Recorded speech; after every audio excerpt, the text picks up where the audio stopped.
come closer. I would like to show you something. Look here. This is Ilela, a border town at the edge of the Sahara, where Nigeria meets Niger Republic. And this is Badagry, a coastal town where Nigeria meets the Atlantic Ocean. Between them, 1,068 kilometers, 7 states, 6 climate zones, and this highway is attempting something Nigeria has never tried before, at least not at this scale. But here's what makes this story extraordinary. The road was first approved in 1978. The construction started, the contractors were hired. Every military government, military or civilian, that ruled Nigeria between 1978 and 2024 either ignored this highway or abandoned it entirely. That is 9 different heads of state, nearly half a century gone. Now, Nigeria is trying to build it again, and the scale is unlike anything the country has ever attempted. But can a country where over half of the road projects between 2015 and 2022 were either abandoned or under-delivered pull this off?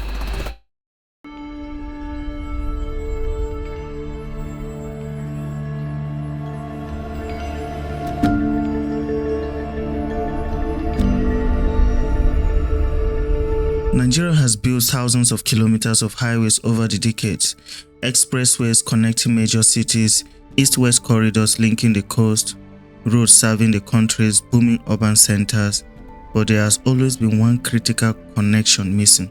No good or direct highway linking the agricultural heartland of the northwest to the commercial capital of Lagos. And it is not that nobody ever thought of it. The idea has been on planning documents since the 1970s, but the combination of shifting priorities, economic downturns, and the sheer ambition of the project meant the connection was never made until now. And understanding why this particular missing link matters so much requires you to think about one thing. And this is where it gets interesting, because this missing highway does not just affect the people living along the route, it affects every single Nigerian. Nigeria's northwest produces massive quantity of rice, groundnut, grains, cotton, and livestock. Sokoto and Kebbi State alone are 2 of the largest rice-producing regions in West Africa. But getting that food from farms where it is grown to the cities where it is needed is a nightmare.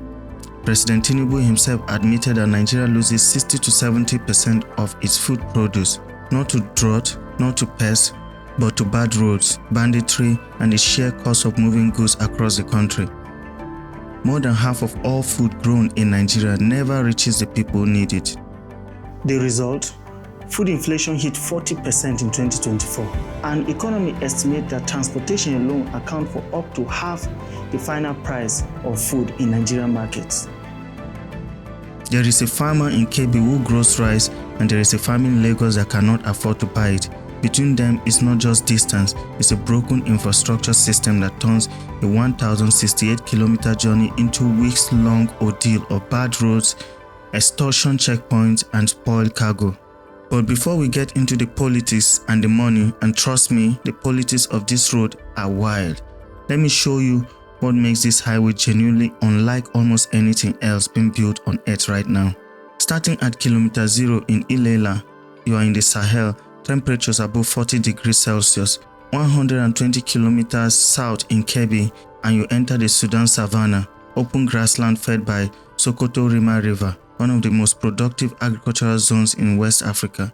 Cross into Niger State and the landscape transform again, taller grasses, scatter woodland, and then the River Niger, one of Africa's great rivers.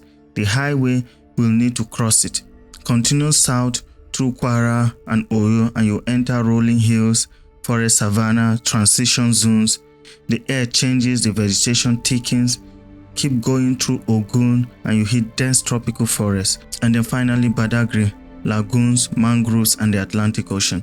6 climate zones, 1 road. Very few highway projects anywhere in the world traverse this kind of ecological gradient, from near desert to tropical coast in a single corridor. Each of those zones present completely different engineering challenge. sandy foundation in the north, flood-resistant drainage in the middle, and swamp construction in the south. This is not just a long road, it is 6 different engineering projects stitched together.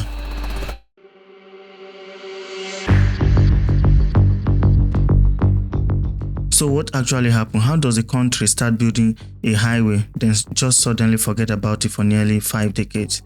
The story starts in 1976 during the military government of General Olusegun Obasanjo. Yes, the same Obasanjo who would later return as civilian president. His government included a road in Nigeria National Development Plan. By 1978, the construction actually began. A French firm called Losada built the first 80 km in Agba in Ogun State. German contractor Stradbag picked up the next section. Then in 1979, Obasanjo handed power to the elected President Shehu Shagari, and the project began to stall. Shagari, often credited as the visionary behind this highway, he may well have had grand plans, but those plans never translated into sustained construction. In 1983, a military coup ended his government and the highway abandoned. Buhari's military government, nothing. Babangida's 8-year regime, nothing. Then, in an almost absurd twist, Obasanjo, the very man who started this project in 1978, returned as elected president in 1999. He served 8 years and he did not restart his own project. Yar'Adua, Jonathan, Buhari again, nothing. By the time the Nigerian Senate finally held a motion on the road in March 2021, sponsored by Senator Sadiq Suleiman Omar, the highway had become something almost mythical, a road that existed only on old planning documents and in the memories of engineers who had retired decades ago. An entire generation of Nigerians was born, grew up, and started family in the time between when the road was started and when anyone in the government mentioned it again. When President Bola Tinubu took office in May 2023, he inherited a country deeply divided, North versus South and Muslim versus Christian, and an economy in freefall after Naira's devaluation. He needed a gesture, a big one, something that said to the neglected North, "I see you." His answer was infrastructure. 4 massive highway projects, collectively stretching nearly 2,700 kilometers, branded as Renewed Hope Legacy Project. The biggest of them all, Sokoto-Badagry. And his works minister, David Umahi, did not even pretend this was purely about engineering. At the flag-off ceremony in Sokoto, Umahi made an extraordinary statement. Pay attention to what I'm about to say. He called the highway a payback to the people of Sokoto for the massive support given to Tinubu presidency at the 2023 polls. Payback, a minister of Federal Republic openly describing a multi-trillion naira infrastructure project as political repayment. In most countries, that admission alone would be a scandal. In Nigeria, it barely made headlines. But here is the truth that some people might find uncomfortable. Whether the motivation is pure governance or raw politics, the road itself is desperately needed. And for the first time in 48 years, someone is actually building it. Alright, let's get into what they're actually building, because this is where it gets genuinely interesting. Most roads in Nigeria are built with asphalt, and most roads in Nigeria fall apart within 7 to 15 years. Some disintegrate within months. The country has been trapped in an endless, expensive cycle. Build a road, watch it deteriorate, patch it, watch it deteriorate again, and eventually rebuild it from scratch. The Sokoto-Badagry Highway is designed to break that cycle entirely. It uses something called continuous reinforced concrete pavement, CRCP, a 200mm thick slab of steel reinforced concrete designed, according to the government, to last up to 100 years. Now, 100 years is a bold claim, and it should be treated with some skepticism. Concrete roads do last significantly longer than asphalt. That is well established in engineering. American interstate built with concrete in the 1960s are still functional. 100 years assume maintenance and assume construction quality matches the design specification. In Nigeria, that last part is the biggest variable. The road itself is a 6-lane dual carriageway, 3 lanes in each direction, separated by a landscape median. Solar-powered streetlight along its entire length, CCTV surveillance cameras, modern traffic signage, and perhaps most ambitiously, the design reserves space within the median for a future rail. But the engineering challenge that keeps the project engineer up at night is not just the concrete road, it's water. The highway must cross Sokoto River system in the north, tributaries of River Kaduna and River Niger itself, which will require one of the largest bridges in Nigerian history, the River Ogun, and finally the lagoon and the creek crossing near the coast. And the flooding is not a theoretical risk along this corridor. In 2024 alone, floods in Kebbi State affected over 280,000 people. In 2025, floods in Niger State Mokwa region killed at least 500 people and destroyed over 10,000 hectares of farmland. The highway coursed directly through these flood zones. Building a road designed to survive 100 years through a corridor that flowed catastrophically almost every year, that is the real engineering test. The government says the project includes 53 to 68 dams. The number seems to shift depending on who is talking. To manage water along the route, these dams would theoretically serve triple duty: flood control, irrigation for nearby farms, and small-scale hydroelectric power. If actually built, that alone would transform the economies of the entire corridor. And then there is the wildest proposal of all. At the Lagos end of the highway, the government has unveiled plans for a 2.9 to 3.5 kilometer underwater tunnel beneath the Lagos Lagoon, connecting the highway to Victoria Island through the Snake Island. If built, it will be the first underwater vehicular tunnel in Africa.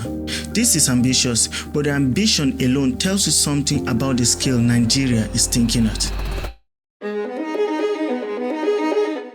So how much does all of this cost?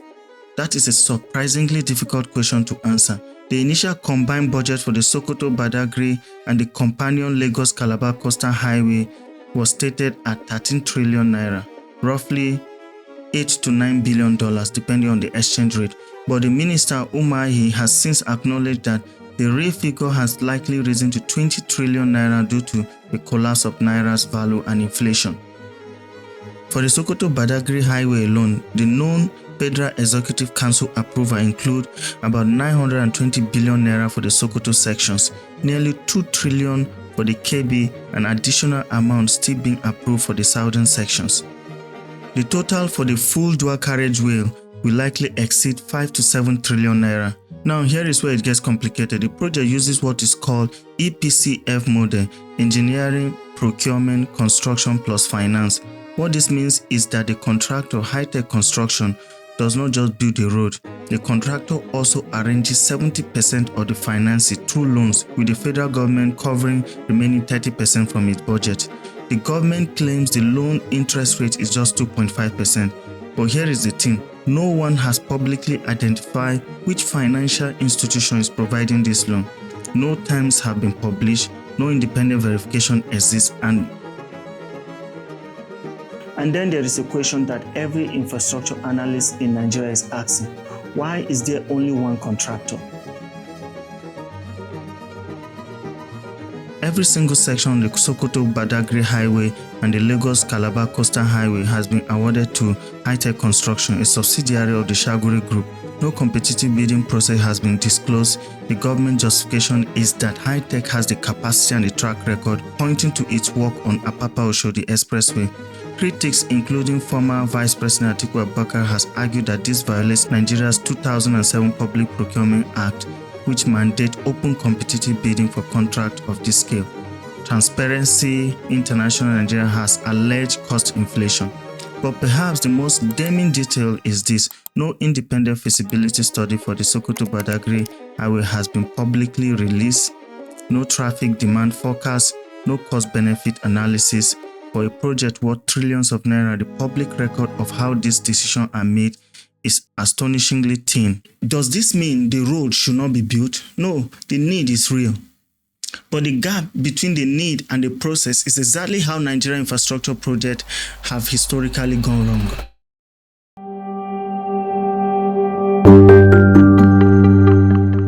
Step back from the politics and the money and even the danger, and you start to see why this road keeps coming back. Why 9 government could not kill the idea even when they could not build it. The Sokoto-Badagry Highway does not just connect 2 Nigerian cities, it connects 2 international borders. At the north end, Niger Republic, and through it, the ancient Trans-Sahara trade route reaching Algeria, Libya, and the Mediterranean. At the southern end, Benin Republic, and through it the West African coastal corridor linking Lagos to Accra, Lomé, and Abidjan. This road, if completed, creates a north-south spine that intersects with 2 of the Africa's most important east-west trade corridors. It turns Nigeria into a continental crossroad, and the timing is not accidental. The African Continental Free Trade Area (AFCFTA) came into force in 2021, creating a single market of 1.3 billion people. But here is the problem. Intra-African trade currently accounts for only about 15% of the continent's total trade. Africans trade more with Europe and China than with each other. The reason is not tariff, it is roads. The United Nations estimates Africa needs to upgrade over 60,000 kilometers of regional roads just to handle the increased trade volumes that AFCFTA is designed to create. Transportation costs in Africa are 50 to 175% higher than in the developed world, and the infrastructure financing gap exceeds $100 billion annually. The Sokoto-Badagry Highway is one piece of this puzzle, but it is a big piece. A north-south corridor through one of Africa's largest economy, linking landlocked Sahelian countries to the Atlantic coast. That is not just a Nigerian project, it is an African one. The Sokoto-Badagry Highway is one piece of this puzzle, but it is a big piece. Construction of the Sokoto-Badagry Highway is moving. In Sokoto, over 10 kilometers of the concrete pavement are down. In Kebbi, 64 kilometers of the corridor have been cleared and 4 kilometers paved. In Ogun and Oyo, 18 kilometers of earthworks and 47 kilometers of site clearance were completed in just 2 months after contracts were awarded. That is not nothing. For a road that sat untouched for 48 years, that is actually remarkable. The question is not whether Nigeria can start building this road. They have started. The question is whether they can sustain it through the election cycles that could bring a new president with different priorities in 2027, through a naira that could devalue further, through a security crisis that shows no signs of abating, through the inevitable budget squeezes and the political headwinds. Because the road itself, as a piece of engineering, as an economic corridor, as a tool for food security and continental trade makes sense, and almost no serious analysts dispute that. What they dispute is Nigeria's ability to execute. If you want to understand how Africa is building its future one project at a time, please like and subscribe, and please support me monthly by hitting the join button. And I would like to ask you one question. Do you think Nigerian government can pull this off? Let me know in the comment section, and see you on the next one.